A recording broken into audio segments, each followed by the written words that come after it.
जिसके भय से भयभीत रहता है वैसी निर्भय भुजाओं का आश्रय पा लेता है, परम शांत चित्त हो जाता है, कोई भी द्वंद्व उसे विचलित नहीं कर सकता। ऐसी अगाध महिमा है प्रभु की कि जो भक्त उनकी उपासना में अपने चित्त को समर्पित करता है, इतने समर्थ होते हुए प्रभु उसको इतना प्यार करते हैं कि जैसे बछड़े के पीछे गाय रंभाती डोलती है ऐसे, और सामर्थ्य ऐसी आज तक कोई पार नहीं पा पाया, न वेद न ऋषि न मुनि। पर हम ऐसी मंद बुद्धि से युक्त हो गए हैं, माया के द्वारा हमारा ज्ञान ढक दिया गया है कि हम चाहते तो सुख है, शांति है, आनंद है, विश्राम, थक गया जन्म मरण के चक्र से, अब मुझे विश्राम चाहिए, जहां ये दुख ना हो, जन्मना है, रोग ग्रसित होना है, अभाव है, नाना प्रकार की विपत्तियां हैं और आखिरी विपत्ति मृत्यु। थक गया इनको भोगते भोगते, अब ऐसा विश्राम स्थल जहां इनका प्रवेश नहीं, वो है श्री भगवान। पर हमारी ऐसी मंद बुद्धि है कि हम विषयों के द्वारा सुखी होना चाहते हैं और नाशवान शरीरधारियों के बल से हम निर्भय होना चाहते हैं और धन संपत्ति के बल से हम बड़े होना चाहते हैं, लोक सम्मान से हम शांत होना चाहते हैं, हमारा बड़ा प्रतिष्ठा है, बड़ा मान है। ये भ्रम हो गया हमें, हमारी बुद्धि मंद पड़ गई है। अगर हमारे जीवन निर्वाह के लिए धन चाहिए ही, माना आपकी स्थिति नहीं है ऐसी, आपको धन चाहिए, तो आप अधर्म का आश्रय मत लीजिए। आप पापाचरण करके धन का संग्रह करेंगे, वो आपके परिवार को, आपके शरीर को, आपकी बुद्धि को, मन को महान अशांत कर देगा। पर आपकी बुद्धि पवित्र नहीं है तो निर्णय ठीक नहीं कर पाती, तो लगता है इन प्रकार धन आना चाहिए जिससे हम अपने परिवार को सुखी कर सके और हम सुखी हो सके। आपको धन चाहिए तो परम धनी श्री हरि श्री कृष्णचंद्र जी का आश्रय ले लो। विश्वास कीजिए, आपकी मांग खत्म कर देंगे, इतने बड़े वो दाता है। आपको ऐसा संतोष धन प्रदान करेंगे कि बाहर के बड़े बड़े धनवान भी उस संतोष सुख की झांकी कल्पना भी नहीं कर सकते जो आपको प्राप्त होगा। जिसे संतोष सुख प्राप्त हो गया वो ब्रह्मा से भी बड़ा धनी हो गया। ये संतोष भगवत कृपा से प्राप्त विवेक के द्वारा होता है। अगर हमको लौकिक धन भी चाहिए तो उन्होंने ही तो प्रकट किया है। इस पृथ्वी में खाने हैं, जैसे गेरू की लाल मिट्टी हुई, ऐसे ही तांबे की, स्वर्ण की, हीरे की, ये सब खाने हैं। और एक भ्रकुटी के संकेत मात्र से माया ने सब रच दिया। आपको कुछ चंद रुपए चाहिए, कुछ थोड़ा सा हमें सुख सामग्री चाहिए, तो अधर्म का आचरण लेकर क्यों भटक रहे हो? मालिक से मांगो, जगत के मालिक हैं ये, आप उनके अंश हो, इनसे अपनापन करो। प्रभु आपने जीवन दिया है तो जीने की व्यवस्था जो हमें चाहिए वो दे दीजिए। बिना मांगे वो सबको जीवन धारण करने की आवश्यकता दे रहे हैं, पर आपको जो चाह करनी तो इन्हीं से कीजिए। अगर किसी भी तरह से प्रभु का आश्रय ले लिया जाए तो मंगल कर देते हैं। भगवान का आश्रय लो, नहीं तो छूट दिए। भगवान को दया नहीं आती? नहीं। क्यों? क्योंकि कष्ट है नहीं। जो भगवान का अंश आत्मा, उसे कभी कोई मार ही नहीं सकता और शरीर टिक नहीं सकता, परिवर्तनशील है।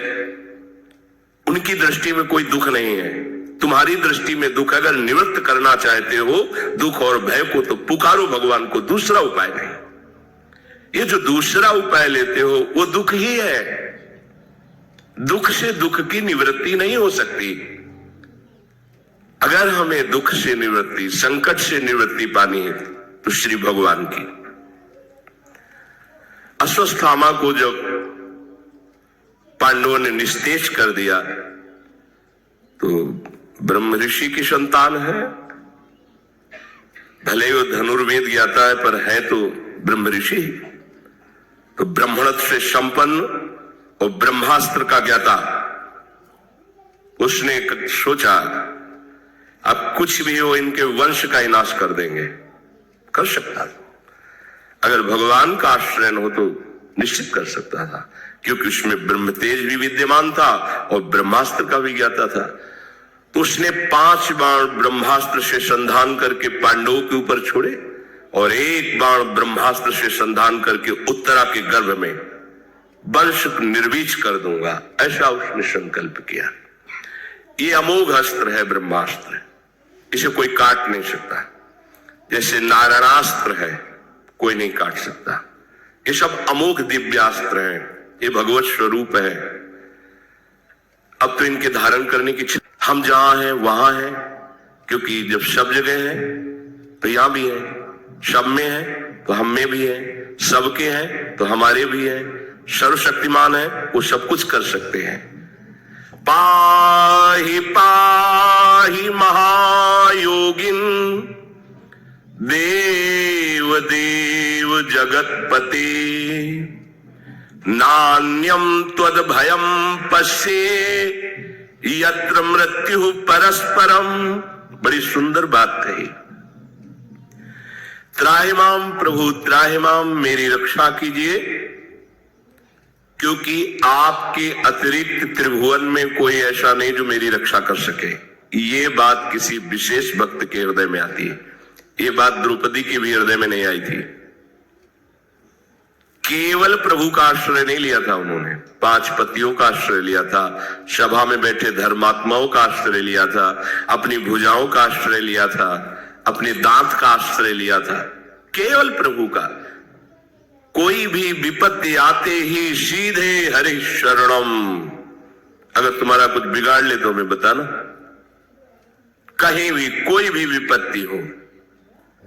पर आपने भगवद आश्रय नहीं लिया तो उस समय भगवद स्मृति ही नहीं आएगी। ध्यान देना,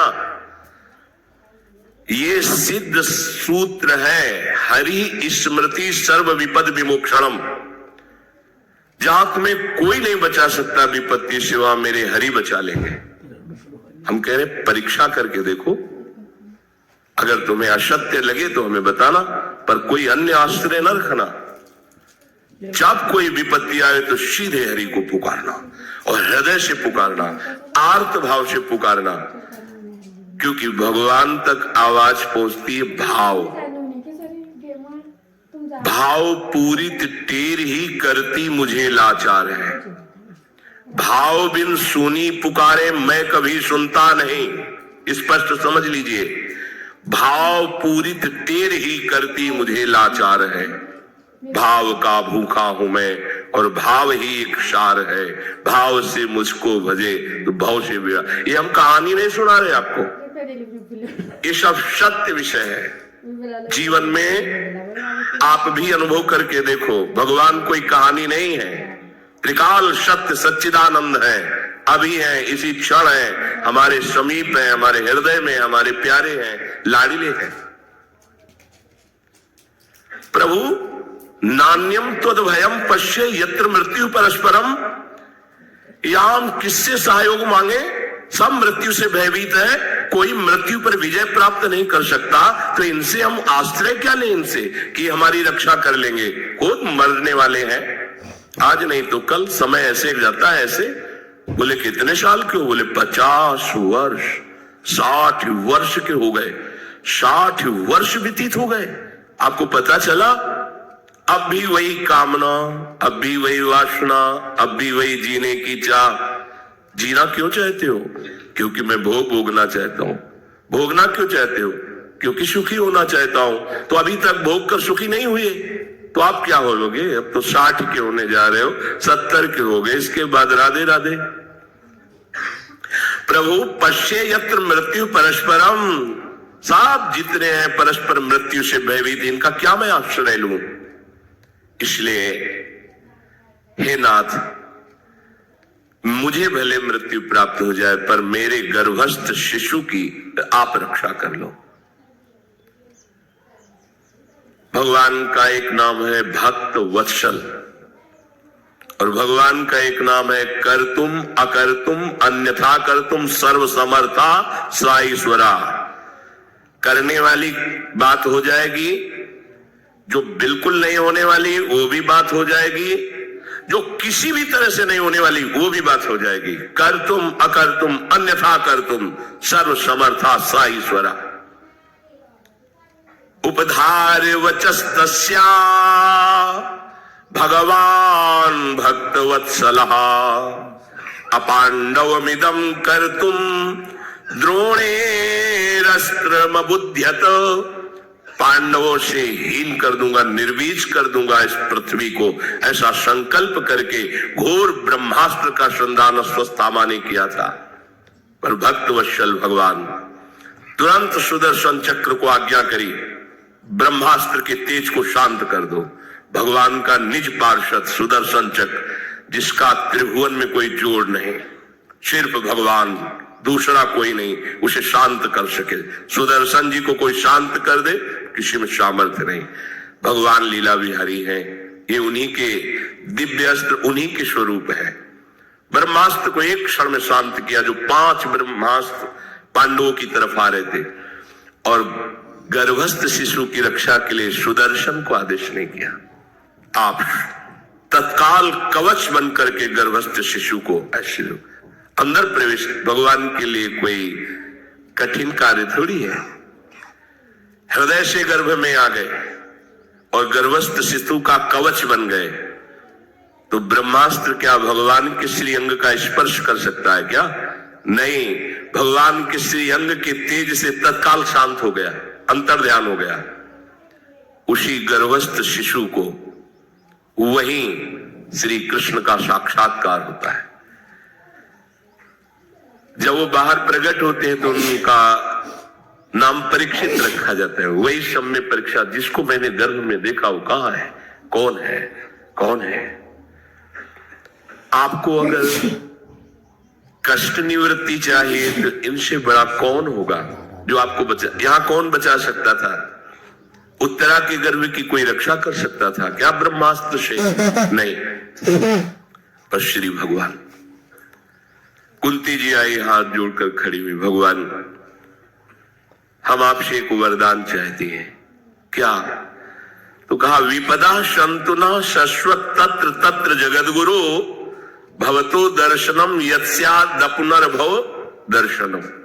प्रभु मुझे विपत्ति दे दो और पग पग पर विपत्ति दे दो। तो भगवान हंस दिएगा, आज तक तो किसी भक्त ने ऐसा नहीं माना। आप विपत्ति क्यों चाहती है? सब चाहते हैं संपत्ति मिले, विपत्ति का मुख न देखना पड़े। बोले विपत्ति की कृपा हमने देखी, जब जब विपत्ति पड़ी तब तब आप हमारी तरफ दौड़ते हुए आए, और जब संपत्ति दी तो आप वापस चले गए। आपका पीठ करके जाना मुझे नहीं अच्छा लगता। मुझे हर क्षण विपत्ति में रखो, जिससे हर क्षण आपका मैं दर्शन करूं, और आपका दर्शन जीव का अपनर्भव है, वो जन्म मरण के चक्र से छूट जाता है। यद्यपि भक्त हृदय ही ऐसी चाह करेगा, संसारी पुरुष तो चाह नहीं करेगा कि हमें पग पग पर विपत्ति मिले। लेकिन आपको सच्ची कहते हैं, असाध्य रोग, समाज की प्रतिकूलता और विविध प्रकार के तिरस्कार, अपमान, ये जिस ऊंचाई पर पहुंचाते हैं भगवद आश्रित को, भगवद आश्रित शब्द है, भगवद आश्रित, भगवद आश्रित नहीं तो दुर्गति है। फिर भगवद आश्रित को उस ऊंचाई पर कोई साधना नहीं पहुंचा सकती, क्योंकि सीधे श्री भगवान के चरणों का आश्रय होता है। और आश्रित का फिर क्या, सोना भी भजन होता है, चलना परिक्रमा होता है, बोलना स्तुति होती है, सारी क्रियाएं उसकी पूजा होती है। जो संपूर्णतया भगवद आश्रित हो गया है, अब उसको अलग से कोई अनुष्ठान नहीं करना पड़ता, हर चेष्टा उसको भगवत प्रसन्नता का हेतु बना देती है। पर चलो, यदि अपनी ऐसी स्थिति नहीं है तो हमें चाहिए कि हम धन चाहे तो केवल प्रभु से चाहे, हमें दुख निवृत्ति चाहिए तो केवल प्रभु से चाहिए, और हमें जानना है तो केवल प्रभु को जानना है। प्रभु को जान गए तो कुछ जानना और पाना बाकी नहीं रहेगा। इस पर ध्यान दीजिए, इसका पता सबको नहीं है। आप जो चाह कर रहे हैं ये सब आपको बाधा रूप में मिल जाएगी। लोक लोकांतर का वैभव सिद्धियां ये बाधा है। आप केवल प्रभु की चाह कर लो, प्रभु का आश्रय लेकर प्रभु को जान जाओ, जिज्ञासु भक्त, तो आप तृप्त हो जाओगे। भगवान कह रहे तेषां ज्ञानी नित्य युक्त एक भक्तिर विशिष्यते प्रियो हि ज्ञानिनोत्यर्थ महं स च मम प्रियः। अर्जुन, ये जो 4 प्रकार के हम तुम्हें भक्त बताए, देखो भगवान कितने कृपालु हैं। धन मांगने वाले को भी भक्त भगवान कह रहे हैं, क्योंकि वो केवल भगवान से मांगे तो भगवान की आराधना करे, और उनसे धन मांगे तो भगवान अपना भक्त मान लेते हैं। जिसे भगवान अपना भक्त मान लेते हैं उसके मंगल में, उसके आनंद में कोई बाधा नहीं पहुंचा सकता। जो भगवान से कष्ट निवृत्ति चाहता, भगवान उसको अपना भक्त मान लेते हैं। कितने कृपालु हैं, कितने उदार हैं। भगवान कहते हैं ये 4 भक्त मुझे प्रिय है, पर इनमें जो ज्ञानी है ये मुझे विशेष प्रिय है, विशेष प्रिय है। तेषाम ज्ञानी नित्य युक्ता। ज्ञानी भक्त का तात्पर्य केवल अहम ब्रह्मास्मि से नहीं है। ज्ञानी भक्त का तात्पर्य है जिसने जान लिया कि भगवान के सिवा न कुछ था, न है, न रहेगा। तो यहां जितनी हमारी चेष्टाएं हो रही हो सब भगवान के लिए हो। जो हमारी आत्मा रूप में स्फुरित है, जो बाहर श्री कृष्ण रूप से जाने जाते हैं, जो उपनिषदों में ब्रह्म रूप से जाने जाते हैं, योगी जन जिन्हें परमात्मा कहते हैं, वो मेरे प्रीतम है। इससे बड़ा ज्ञान कुछ नहीं है। इसीलिए यहां उदाहरण में सबसे श्रेष्ठ ज्ञानी जो भगवान को प्रिय है उसमें गोपी जनों को दिया गया है, क्योंकि ज्ञान शिरोमणि श्री सुखदेव जी, भगवान शंकर, उद्धव, शनकादि गोपियों की चरण रज माथे पे लगाते हैं। तो इनसे बड़ा कोई ज्ञानी नहीं हुआ, क्योंकि ये सब सृष्टि के महान ज्ञानी जन है। उद्धव जी बृहस्पति के समान ज्ञान, क्योंकि उनके शिष्य है, और शनकादि तो जन्म सिद्ध ज्ञानी, और भगवान शंकर तो ज्ञान समुद्र है। ये बड़े बड़े महापुरुष गोपियों की चरण रज माथे पे लगाए। सबसे बड़ी ज्ञान की श्रेणी में गोपी जन है। तो बोले गोपी जन तो प्रेम की श्रेणी में है, ज्ञान की श्रेणी में है। तो जो ज्ञान उपनिषदों में है वो गोपी जनों की एक वृत्ति है। न खलु गोपिका नंदनो भवा नखिल देहिनाम अंतरात्मदिक। यही तो है ज्ञान का स्वरूप।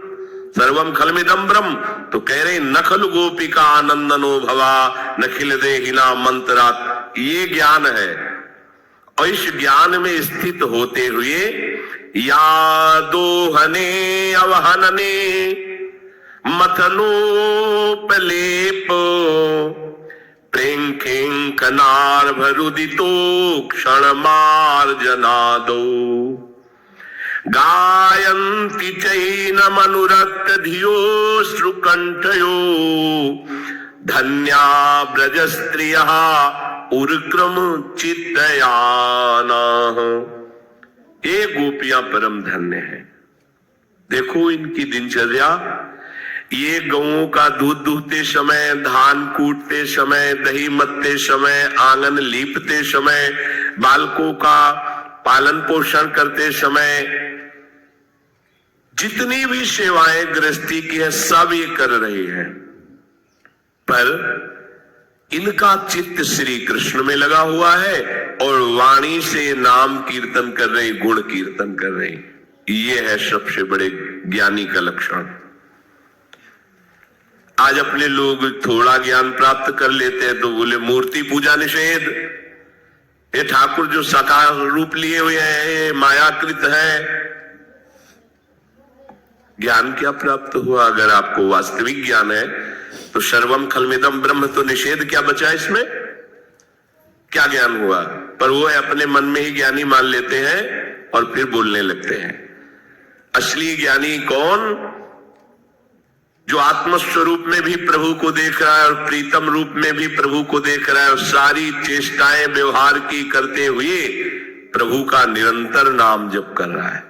आजकल अपने लोग ऐसे ज्ञानी हो जाते हैं कि ज्ञान को थोड़ा सा पढ़ लिया है, केवल अनुभव नहीं हो, बोध नहीं हुआ, और हम एक दूसरे की अवहेलना और निंदा करने लगते हैं, एक दूसरे संप्रदाय की, एक दूसरी उपासना की। परिणाम माया में ही भटकना होता और हम कहलाते हैं ज्ञानी। देखो ज्ञानी शनकादि है, क्या है इनका चरित्र?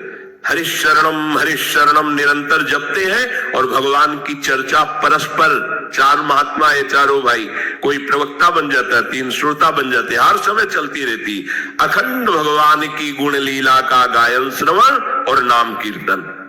ये है ज्ञान का स्वरूप। वही आत्मा है, वही हमारे प्रीतम है। भगवान शंकर का माता को श्रोता बना दिया, जगदम्बा को, और जगत पिता स्वयं वर्णन कर रहे हैं। कभी मां वर्णन कर रहे हैं तो प्रभु सुन रहे हैं।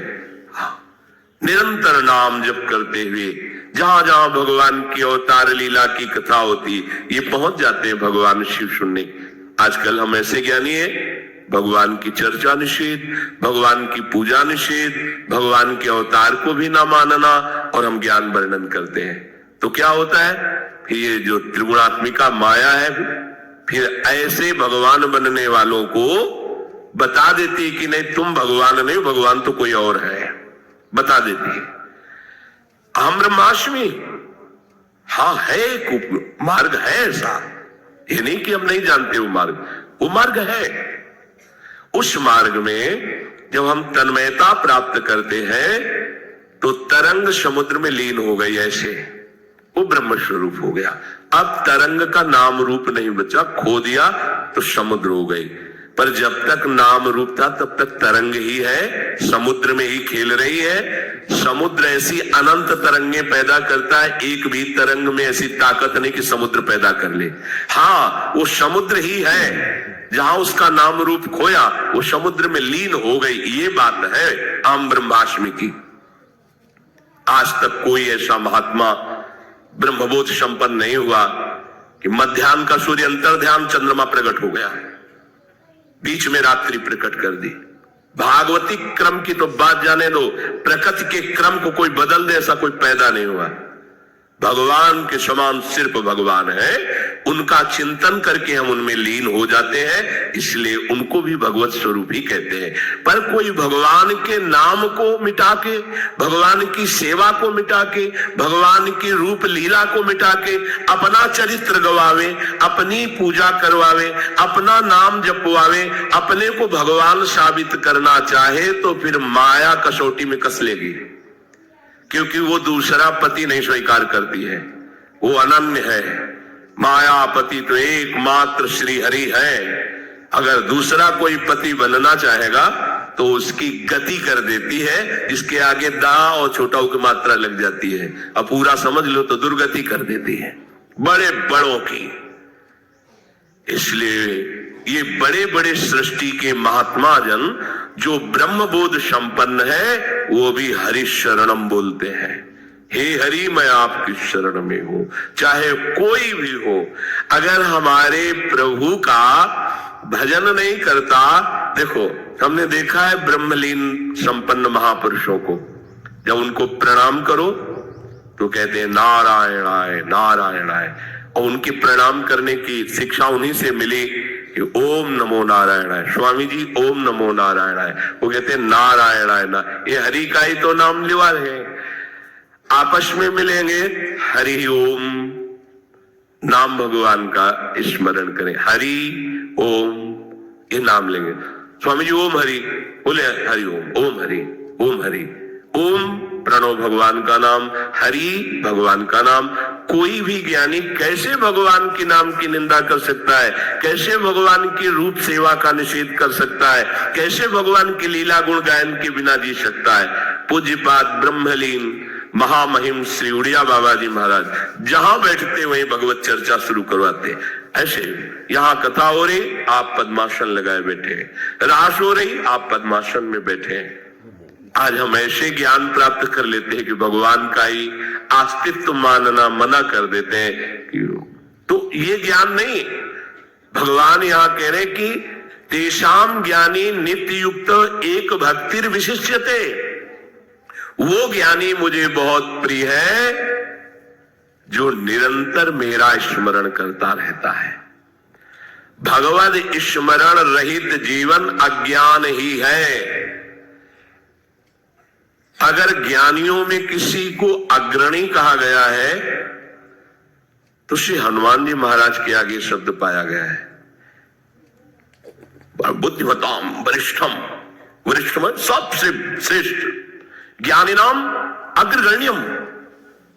पर भगवान राम जी के ऐसे चरण कर कमल में लिए हुए मुख में निरंतर श्री राम रोम रोम कीर्तन करता रहता। ये देखो ज्ञानी, ज्ञान शिरोमणि हरिवाहन श्री गरुड़ जी महाराज, उनके आगे गरुड़ महाज्ञानी गुण राशि। सेवा क्या है? भगवान को अपनी पीठ पर विराजमान करके उनकी आज्ञा के अनुसार विचरण करते हैं और उनके पंखों से शाम वेद का गायन होता रहता है। हम ज्ञान का तात्पर्य नहीं समझ पाते, ज्ञान के सूत्रों का अनुभव हुआ नहीं, इसलिए व्यर्थ के ज्ञानी मान करके अवहेलना करते। अरे जितने भी ज्ञान के शब्द हैं वो भगवान शिव से प्रकाशित हुए हैं, वही शंकराचार्य जी के रूप में, और शिव जी के मस्तक पर हमारे हरि का चरणामृत विराजमान है। क्या प्रमाण तुम्हें चाहिए? भगवान शंकर निरंतर चरणामृत हरि का अपने माथे पे रख करके उनका गुणगान करते रहते हैं। जो ज्ञानाभिमान में भगवान के नाम की, रूप की, लीला की, धाम की अवहेलना करे, ऐसे ज्ञानी को मन से भगवत स्वरूप मानकर प्रणाम करो, उनके वचन मत सुनना, हमारी प्रार्थना है, नहीं तो तुम्हारा जीवन व्यर्थ चला जाएगा। जो हमारे प्रभु श्री हरि के नाम की, उनके रूप की, उनकी लीला की, उनके धाम की महिमा की निंदा करे, वो अज्ञानी ही है, कहीं भी कोई भी हो।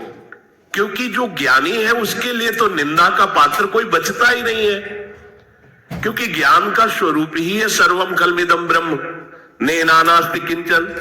ज्ञान का स्वरूप ही है ईशावास्मिदम सर्वम यत्किंचे जगत्याम जगत। एक कण भी जगत का ऐसा नहीं जो हमारा ईश्वर न विद्यमान हो, यही तो